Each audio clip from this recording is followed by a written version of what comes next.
wala daw siyang pirma o hindi siya lumalagda doon sa mga kontrata. Do you confirm that?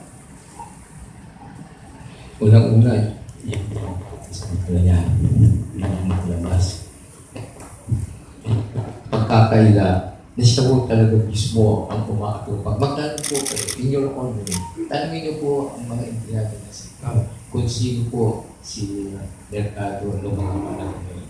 Minsan nga po, nakakailig pang sabihin, mas kinatatakutan po siya doon sa mga uwag na yun. Kasi talaga, nandun boss po talaga. Siya nag-aanap ng budget, siya nag-aanap ng ganito, sa budget officer. Yun po ang pinapapil po niya po. Dahil sobra po pagkakalas. I think if I may say so, you know, may pagmamalaki po. Magulang mo ako kumakaasa ng trabaho. Lahat hindi ko ako alam mo namin.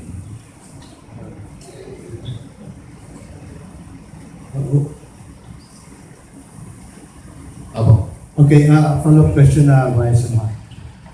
Dating Vice Mayor ay umamin na siya ay kumita. Ayun po ba ay aaminin nyo na kumita talaga siya? Ba't ka naman aaminin? Wala naman ako. Hindi kayo siya.